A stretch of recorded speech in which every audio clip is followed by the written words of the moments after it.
أعوذ بالله من الشيطان الرجيم. السلام عليكم ورحمة الله وبركاته. الفاتحة. أعوذ بالله من الشيطان. بسم الله الحمد لله الرحمن الرحيم.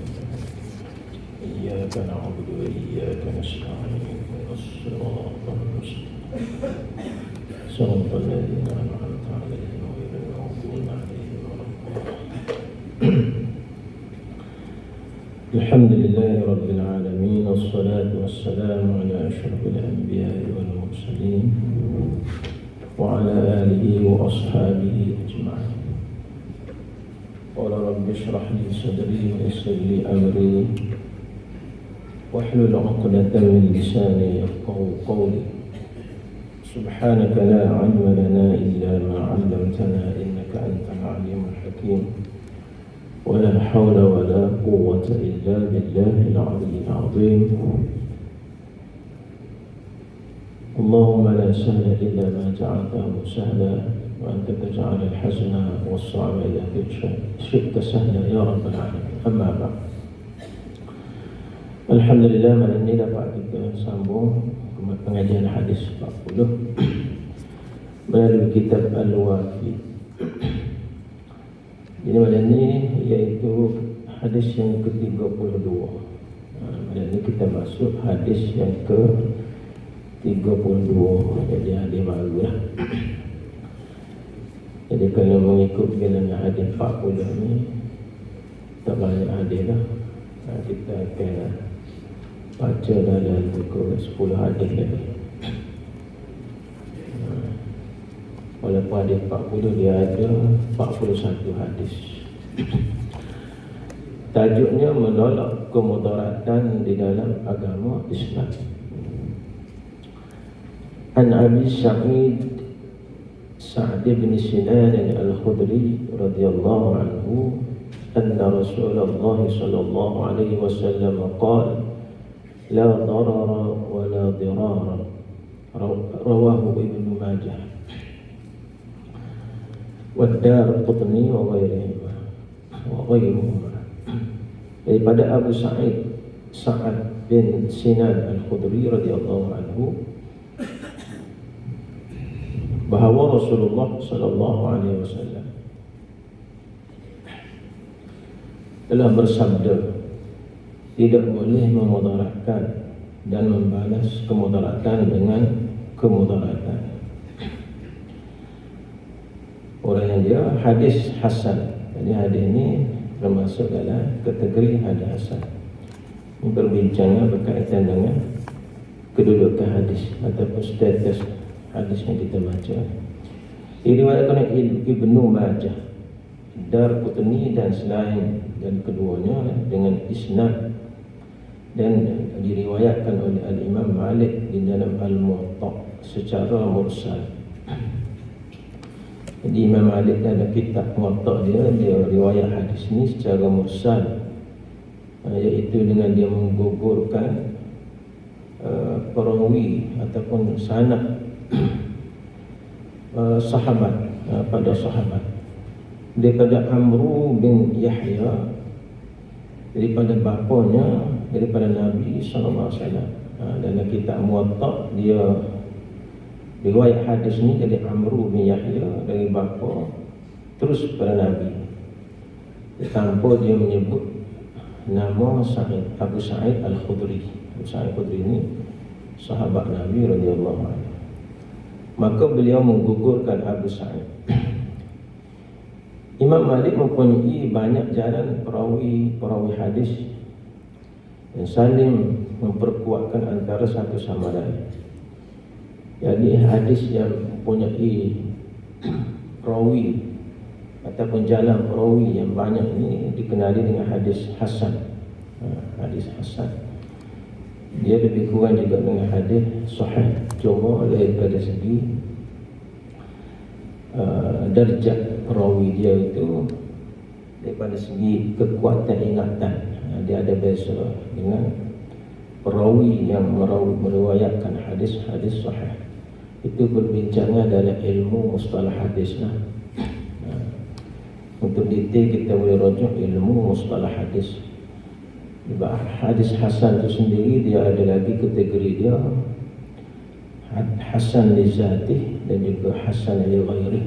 Ada banyak lagi. Tapi alim ulama ataupun jumhur ulama menjadikan hadis hasan ini sebagai seperti hadis sahih, hujjah, boleh berhujjah dengannya. Sebab jalur dia banyak dan sampai kepada Nabi SAW. Cuma riwayat dalam Muwatta Imam Malik ini saja secara mursal.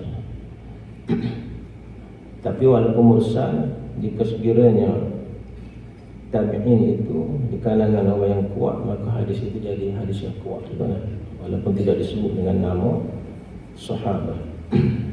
Hadis ini diriwayatkan oleh Ibnu Majah dalam kitab Al-Ahkam. Kitab Ahkam ini bab barang siapa membina sesuatu yang menjadi haknya yang memudaratkan jirannya. Jadi hadis ini duduk dalam bab berkaitan dengan hubungan seseorang itu dengan jiran. Sesiapa yang membina sesuatu dalam kawasan miliknya yang memudaratkan jirannya, termasuk dalam hadis ni pembincangan bab dalam kitab Al-Ahkam. Hadis nombor 2340 dan 2341 dari hadis Ubadah bin As-Samit dan Ibnu Abbas radhiyallahu anhu. Jadi ini jalur lain pula. Tadi Abu Sa'id Al-Khudri. Al-Imam Malik dalam Al-Muwatta dalam kitab Al-Uqdiyah bab Al-Qada fi Al-Mirfaq, hadis nombor 31. Dan hadis Abu Sa'id radhiyallahu anhu dikeluarkan oleh Al-Hakim dan Al-Baihaqi. Al-Hakim berkata hadis ini sahihul isnad atas syarat Muslim. Itu perbincangan perbahasan dari segi ilmu mustalah. Ibnu Rajab berkata Imam Ahmad telah menjadikan hadis ini sebagai dalil. Abu Amru ibnu As-Salah berkata hadis ini disanadkan oleh Ad-Darqutni dari berbagai arah dan keseluruhannya menguatkan hadis ini serta menghasankan hadis ini. Jadi hadis ini darjah hasan. Jumhur ahli ilmu telah menerima hadis ini dan menjadikannya sebagai hujjah. Abu Daud berkata ianya adalah dari hadis-hadis yang berpaksi padanya ilmu fiqh. Ilmu fiqh. Dan dapat dirasakan bahawa ianya tidak dhaif. Wallahu a'lam. Jadi hadis ini tidak dhaif lah. Kepentingan hadis telah tercatat di atas kata-kata Abu Daud. Alim ulama fiqh telah menguatkan banyak hukum dari hadis ini dan menjadikannya sebagai satu kaedah fiqh. Jadi hadis la darara wa la dirara termasuk dalam salah satu daripada qawaid fiqhiyah, kaedah fiqh. Jadi maknanya besar peranan hadis ini akan melahirkan banyak cabang-cabang hukum agama.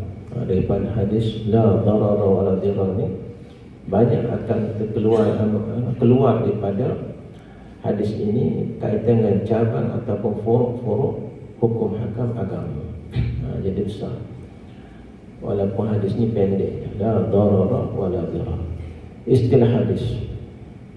Alim ulama berselisih pendapat mengenai makna ad-darar.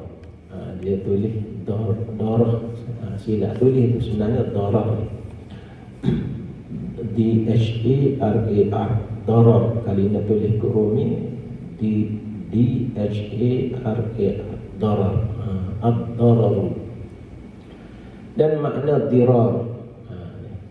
Jadi ulama berselisih pendapat mengenai mana ad-dararu dengan dirar. Dia berasal daripada kata darra. Darra mana memudaratkan.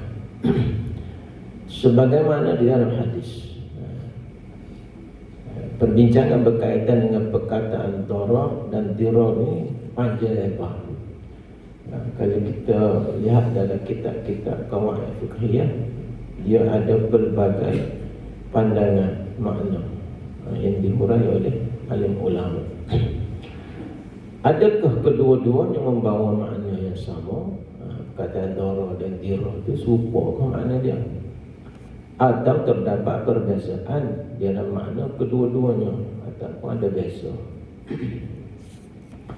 Yang masyhur adalah antara kedua-duanya terdapat perbezaan.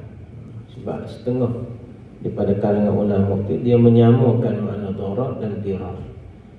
Tapi di sini disebut yang masyhurnya tak sama. Darar itu makna lain, dirar itu makna lain. Walaupun mari daripada akar kata yang sama, dar, iaitu makna mudarat. Dikatakan juga bahawa tentang makna kedua-duanya terdapat banyak pendapat, banyak sangat pendapat. Moga-moga yang paling tepat adalah di penulis ni bawa mari satu yang dikira paling tepat, paling sesuai. Darar itu ialah mendatangkan mudarat ke atas orang yang tidak menyakitinya. Itu makna darar. Darar itu maknanya mendatangkan mudarat ke atas orang yang tidak menyakitinya.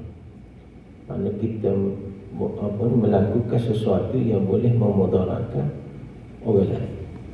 Dengan kata lain, kena menyakitkan orang tanpa sebab. Dan manakala dirar, sebab itu dia tulis itu ke atas orang yang tidak menyakiti.